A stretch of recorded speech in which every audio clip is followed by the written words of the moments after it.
Hello again. There are times in European politics when everything changes rapidly after remaining pretty much the same for many decades. For instance, for 100 years, Liberal and Tory governments alternated in Britain, and then, after the end of the First World War, it all changed, and the Liberals collapsed, leaving the Labour Party to form its first government in 1924. Since that time, 100 years ago, Labour and the Conservatives have taken it in turn. Now it looks as though that cosy arrangement, just like that of the Liberals and Tories which preceded it, might be about to change. It is entirely possible that the Conservative Party is on the verge of going the same way that the Liberals did, being reduced to an irrelevance.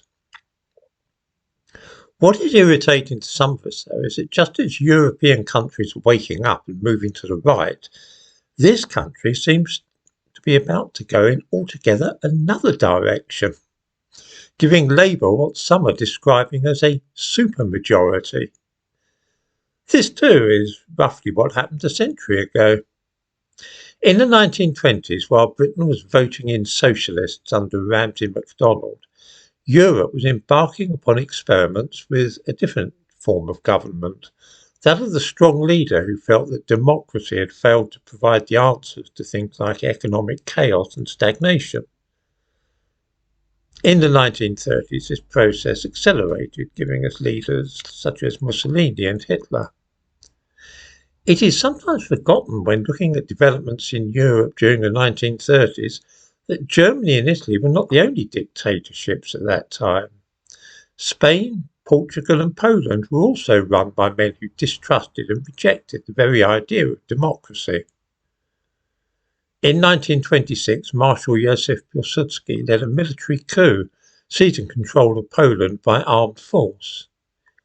At the head of a column of soldiers, he marched into Parliament and announced to the startled deputies, "I shit on you all." This action neatly illustrated Piłsudski's contempt for the democratically elected politicians who were running the country at that time.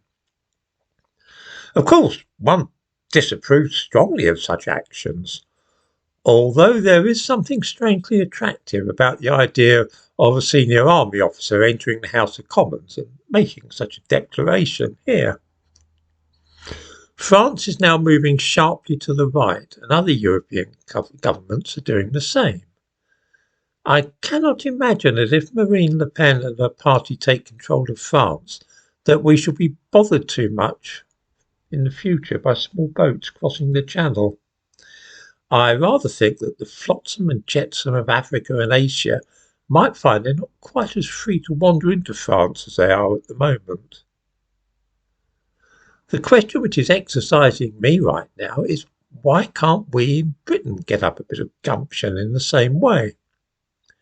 I'm not sure if reform is a sign of this kind of thing or not. It's hard to tell because so many people are afraid to speak openly of their voting intentions. It was the same with the referendum on leaving Europe, which is why it came as a shock to the establishment. All those people telling the opinion polls that they were going to vote to stay in, and then once they were in the booth, doing the opposite. We saw the same thing in the 2019 election too, with people not wishing to say beforehand that they would be voting for Boris Johnson.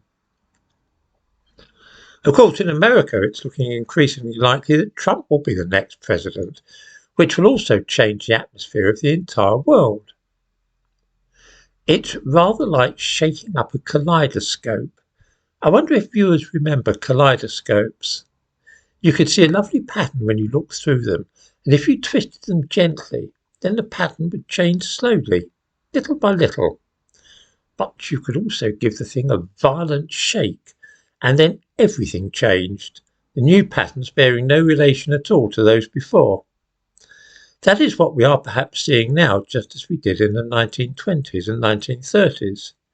Instead of the slow and gradual changes that we have become accustomed to, we are about to see violent and unpredictable changes, which will leave the political landscape unrecognisable in a few years. This may be a good thing or a bad one. but it is certainly coming.